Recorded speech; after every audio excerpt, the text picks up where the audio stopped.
I created my own dream acting role. Well, it was kind of like an accident. Matt Damon wrote Good Will Hunting, Ricky Gervais wrote The Office, and Seth MacFarlane writes Family Guy. They wrote their dream character in the script and then they became their dream character on set. But would it work for someone like me? I don't have a massive production company backing me and I don't have a lot of money, but I love writing and I love acting. And maybe that's all you need. So I gave it a try. I wrote up my own original character and made a full short film starring me. But before I show you the character that I chose to create, let me explain the story of how it all started, because it's kind of interesting. At the beginning of my last year in high school, we were assigned to create something completely original for our final art projects. By the way, this is just a reenactment. I didn't have a beard in high school. This meant I could submit virtually anything in any sort of form as long as I created it myself. And after a bit of brainstorming and tossing between the not so wide range of artistic expressions that I was familiar with, I decided that my best shot at high marks would be to create my very own painting. I had zero experience. For some strange reason, I just stuck with it, and for weeks and weeks I would continue working on this painting. I had already mentally prepared myself for the below average marks that were coming my way.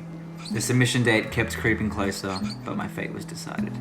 Until one miraculous night I was saved. And my savior? Chapped lips. It was a very warm night, and I had to do something about it.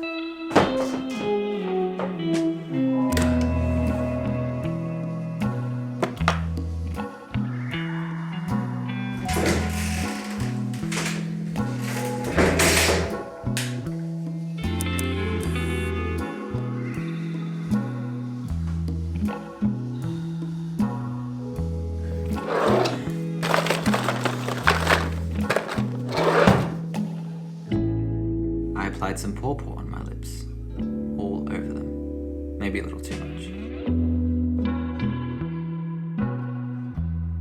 I looked up and I was stunned. What kind of human being would be okay looking like this? What would they look like? What would they sound like? What would be their justification for this much pawpaw? I stared deeply into my eyes until they weren't mine anymore. In the middle of the night, face covered in pawpaw, I created a character that I loved. I had to give him a name, the weirdest name that I could think of. Wesley Flanagan. With a brand new idea burning inside of me and only 4 weeks left to submit something, I got to work. I restarted everything. I wrote a script, planned a shoot, called my friends, created an outfit, edited it all together, and with 1 day left, I submitted it. I called it Lactose Anonymous, a story about how a milk addict got clean. This was the first short film I had ever made, and I was so happy with how it turned out. My art teacher loved it, and the marks I got blew me away. It was even selected to play in like an exhibition at my state's official art gallery here in Sydney. And all that is so great, but what I learnt along the way is the best part. In a second, I'm gonna show you a bit of the final product, but if you're an actor also wondering if this is possible for you to do, the answer is yes. It's really not that hard to create something on your own. This was like a really, really good experience for me.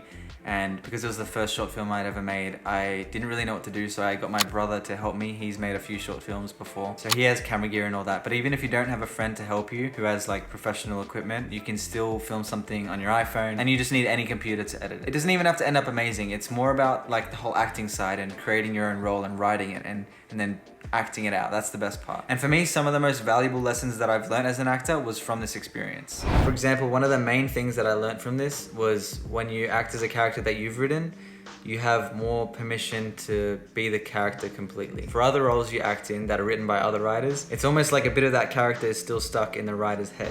Yes, hello, is this William? Yeah, I just wanted to pick your brain on this Hamlet character. And 90% of the time you're gonna have to hope that your interpretation or the director's interpretation is accurate. But when you're acting as a character that you've created, there's no middleman. There's literally no limit to how deep you can understand the character. And that kind of mentality is actually good to apply to any role that you're in so that you think more freely anyways. And the other thing I learned is what kind of characters I might be good at. Every actor has that one character from like a Netflix show that they wish they could have played.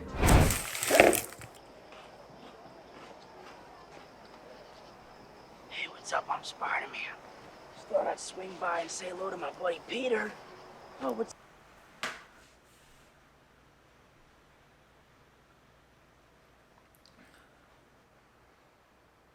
I could have been him in another world.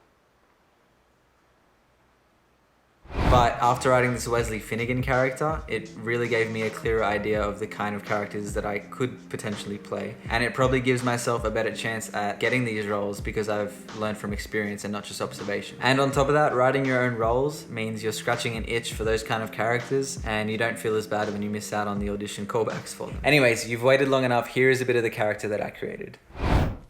And that's why I'm here sharing with you today. Thank you, Francesca. That was very moving. Wesley, would you like to share something? Hello, my name's Wesley Finnegan. Hello, Wesley Finnegan. I've been clean from the bottle for 34 days.